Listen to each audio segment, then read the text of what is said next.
Think for a moment about the ordeal that Jesus went through that day.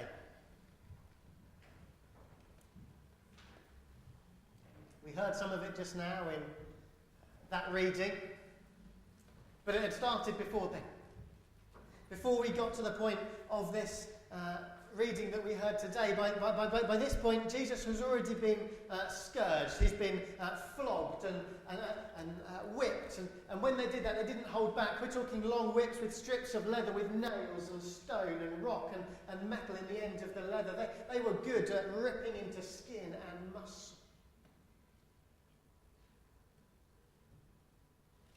When they finished flogging Jesus, they would have left him to perhaps slump in a pool of his blood for a little bit to recover. And then it says they took him and they took him into Herod's place, where the entire regiment, it says, was called out. The entire regiment. We are talking around about 600 soldiers versus Jesus. And they took their time to taunt him, to mock him, to humiliate him, to torture him. These 600 soldiers, these guys were experts at keeping somebody just about alive for as long as they needed to. They knew just how far they could push it before they would have to stop. And they did that for as long as it pleased them. And then we're told, verse 31, when they had finished mocking him. Now that word, when they'd finished mocking him, I would suggest is perhaps the understatement of the century. These guys weren't mocking Jesus. He was beaten to within an inch of his life. He became their plaything. A little bit like a rag doll. Historians tell us that these soldiers had a game that they would sometimes play. They called it the King's Game. And what they would do with some of their prisoners is they would dress them up as a king. And they would put a robe on them, and they would put a crown on them. They would put a scepter in their hand, and they would treat these prisoners like a king, and they would pay mock homage to them, and they would give them everything they wanted for one night, and then they would kill them. So they didn't just make this up for Jesus. For Jesus, it took on perhaps an extra level of significance because Jesus had claimed to be a king. But these guys were experts at this game. They knew how to play it, and they played it well. And then it says they led him away to be crucified. Matthew doesn't elaborate on the physical aspects of the crucifixion. Last year I set it out for you and gave you all the gore and the blood and the details. I'll save you that this year. But we all know what happened. Let's remind ourselves that when Jesus was crucified, he experienced the most horrific form of execution that anybody has ever come up with. The Romans were experts at it. They didn't use it on their own citizens. Roman citizens weren't even allowed to talk about crucifixion. It was so serious.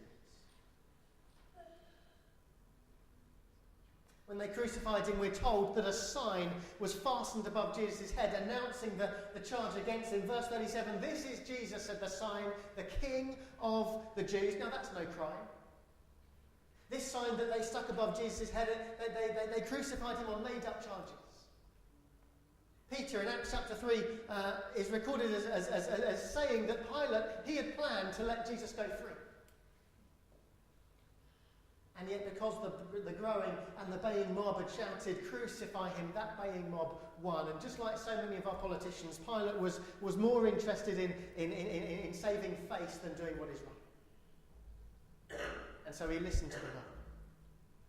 But there was nothing to hold against Jesus, and so this sign showing a made-up charge was put above his head.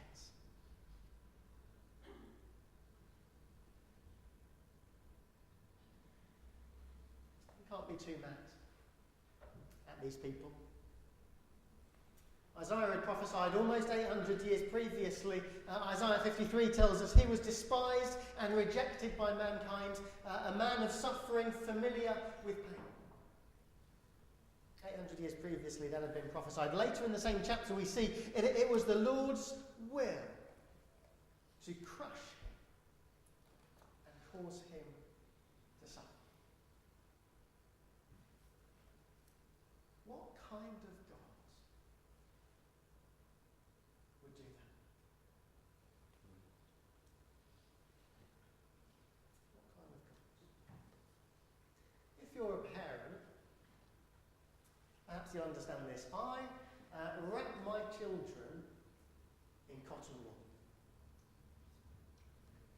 Why? Because I love my children more than words can ever describe. The thought of anything happening to my children kills me, and so I will do everything in my power to stop them from getting hurt. I don't let them out of my sight. I don't want them to be around anybody that I don't know or trust. If we're walking, I will usually hold both of their hands. Now, actually, it's 9. At some point, I need to stop, but I still do. If they fall and get hurt, I will run and try and fix things. If they start to argue, I'll intervene and try and smooth things over. Hazel always tells me off for not giving them enough space to figure things out for themselves, but it's natural. The love that a parent has for their child is like nothing else. Cast your mind back to Matthew chapter 3. When Jesus is baptised, we see this cloud appear, and the voice of God is heard in this cloud. This is my Son who I love. Fast forward to Matthew chapter 17, the transfiguration. They're up on the mountain. Jesus is shining in all his glory, and again a cloud appears, and the voice of God in that cloud. This is my Son who I love. What on earth would possess any parent to subject their child to that level of abuse and violence and torture and humiliation and execution? What kind of God would do that?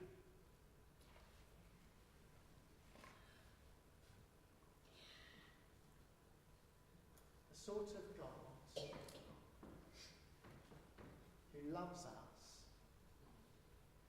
as one of his own children, and who would do anything to protect us.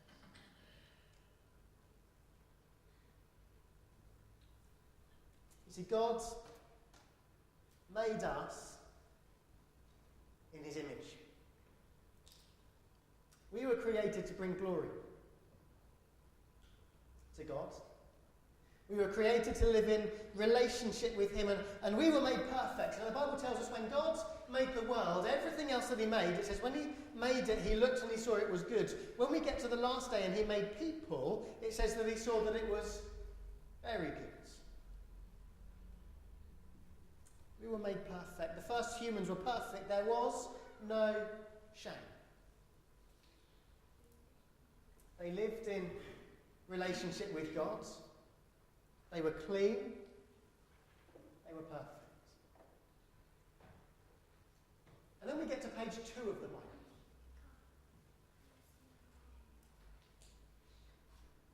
Page 2 of the Bible, sin entered the world.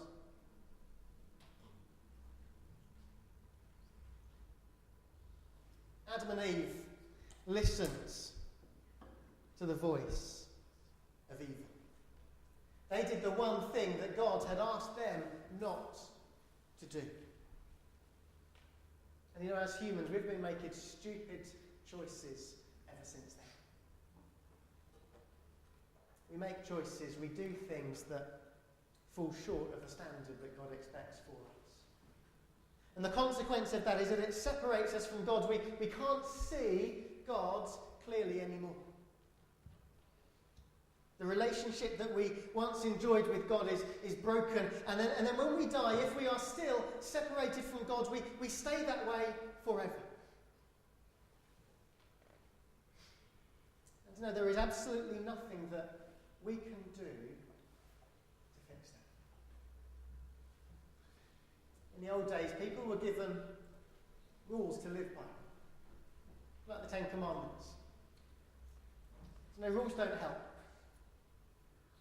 Rules give us guidelines so we might know what we should and shouldn't do, but they don't take away the wrong things that we've already done. And those rules make some people think that they're better than everybody else because they keep the rules, but you know, they might think they don't have a problem, but you know, the Bible tells us If we claim to be without sin, we're only fooling ourselves. And the truth is not in us. We make the problem worse when we think that we're okay and we don't have a problem.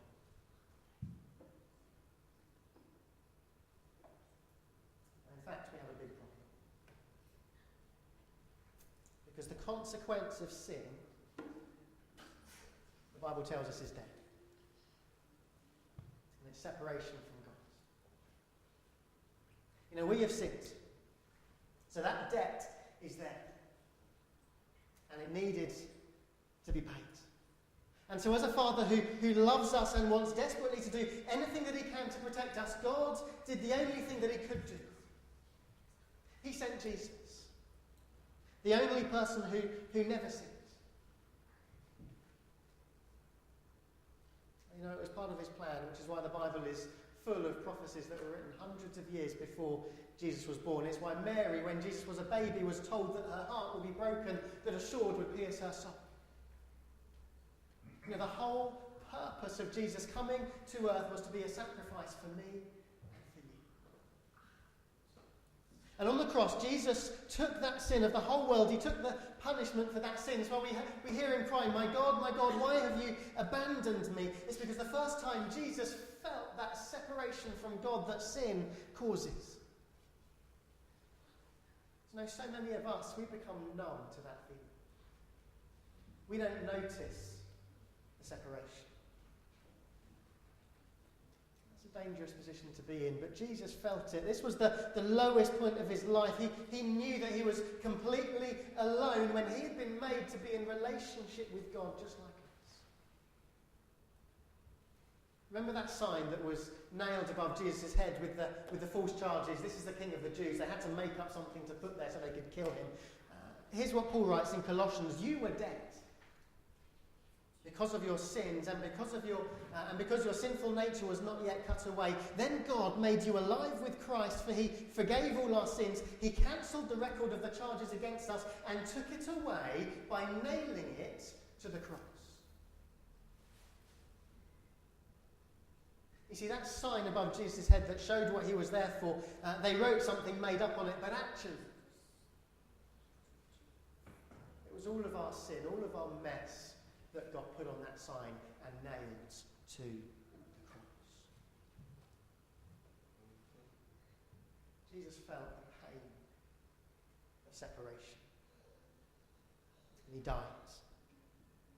The consequences that were rightly ours so that we could be saved from those consequences.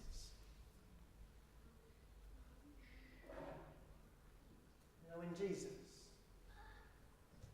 died on the cross,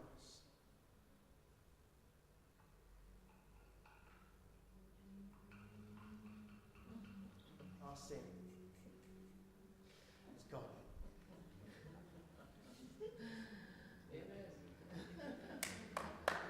In the temple, in the temple at the time, in Jerusalem, there was this huge curtain that hung in the temple. That curtain kept people out of that most holy part of the temple. Only the priests was allowed to go past that curtain into that bit of the temple. He was only allowed to do it once a year. He had to make sure he was clean, and he had to tie a rope around his waist so that if he died while he was in there, people could pull him out. The only person who was allowed to go into the part of the temple where it was thought that God was the priests. Today's reading tells us that at that moment Jesus dies, that curtain in the temple, it says it was torn in two. Now this was a huge curtain. It didn't happen by mistake. And it tells us that we were made clean by the death of Jesus. Anyone can come near to God at any time. And it was torn from top to bottom because it wasn't us that made that possible. It was God. How amazing is that? That messed up though we are, the God of the universe, the maker of heaven and earth, loves us enough to send his only son to die so that we might be able to be in relationship with him. That's why today is perhaps the most important day in the Christian calendar because it reminds us of that one defining moment in history when God demonstrated just how much he loves us. And that one defining moment in history when he did everything that was necessary to bring us safely home. You know, Jesus, he polarised opinion. He was a bit of a Marmite guy. People either loved him or they hated him. The events of Good Friday, they can't go unnoticed and they can't go ignored. Everybody who is mentioned in the Easter story throughout the Gospels has a reaction of some sort, and I'd love to pick out 3 people who were in today's readings. Firstly, there were the 2 criminals. Those 2 criminals that were crucified either side of Jesus. Matthew's Gospel doesn't mention anything else about them, but here's what Luke says. Luke 23, one of the criminals hanging beside him scoffed, "So you're the Messiah, are you? Prove it by saving yourself and us too while you're at it." But the other criminal protested, "Don't you fear God even when you have been sentenced to die?" He said, "We deserved to die for our crimes, but this man hasn't done anything wrong." And then he said, "Jesus, remember me when you come into your kingdom." And Jesus replied, "I assure you today you will be with me in paradise." And so there's the first criminal who despite finding himself in a pretty bleak situation, he was defiant to the end, mocking Jesus and showing no need of him. And you know, friends, there are plenty of people like that in our world today. Defiant to the end. I don't know who Jesus is. I don't need him. It's not important. And there was a second criminal. And even though the Bible says that both of those criminals at some point were mocking Jesus, this second guy clearly at some point had a transforming moment of recognising his sin. And so he had the presence of mind in his last moments to speak out about Jesus. And try and get the other guy to recognise the predicament that he was in. Friends, maybe that's it. If you have recognised your need of Jesus and have responded to him in the past, it doesn't matter if it was last week or 50 years ago, this man's example, can I suggest, is a challenge and an encouragement for you. Will you make the most of every opportunity in this life to share with other people what you have found?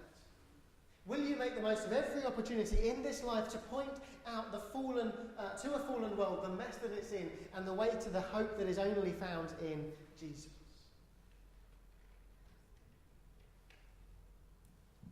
There was someone else, a Roman officer, and the soldiers who were there who had just killed Jesus. Verse 54 tells us the Roman officer and the other soldiers at the crucifixion were terrified by the earthquake and all that had happened. They said, "This man truly was the Son of God." You know, when it comes to messing up, killing God incarnate is probably about as bad as it gets.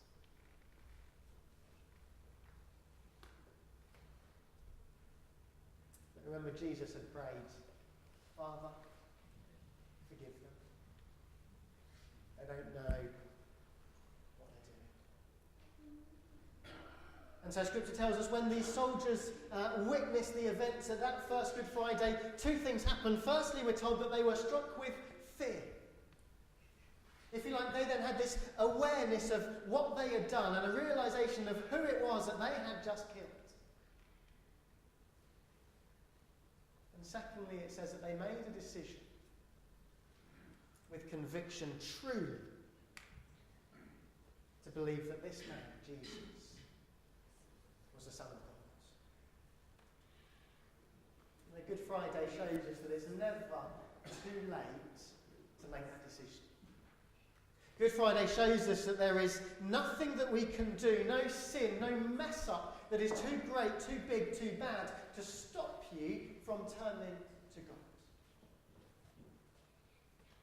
And as we see those 3 people, the first criminal, I don't need Jesus. defiant to the end. The second one who at some point realised that actually he did need Jesus and then used the rest of his life to try and point that out to other people. Or the soldiers who on that day, having seen for themselves the events of Good Friday, decided for themselves, actually this man, there's something to him. This man is the Son of God, and I didn't see it before, but now I believe it.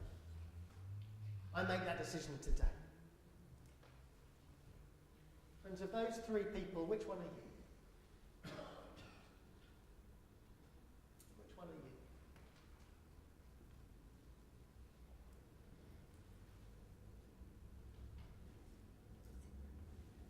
If you are in the position of the first criminal,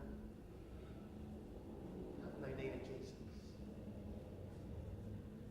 I lovingly and gently remind you of those words we heard earlier. If we claim we have no sin, we only deceive ourselves. And I plead with you this Good Friday to reconsider that position. If, like the second criminal, you have already decided to turn from your previous way of life and follow Jesus, can I plead with you to make the most of every opportunity to share something of what you have experienced with other people? Finally, if, like the soldiers at the crucifixion, watching the events of Good Friday, you realise suddenly that there is something about this Jesus and I want to believe it. You can have that change in your life today. Where whatever mess you have made of your life can be made clean. Don't leave here without taking up that opportunity for a new life that is only given by Jesus. I'm going to sing. And as we sing, we're going to sing an old song. It'll be familiar to most of you, I'm sure, that reminds us of that old rugged cross. As we sing, Gloria is going to be here at the front to hold this cross. I'd love to invite you, as we sing, if you would make the words of that song your own, I will cling to this cross. Can I invite you, if you would like, as we sing, to come forward and hold on to the cross. If there are more people than fit, and everyone doesn't fit to hold the cross, put a hand on the shoulder of the person in front, and symbolically as we sing, let's reaffirm. If you would wish today to cling to the cross of Jesus, can I invite you to do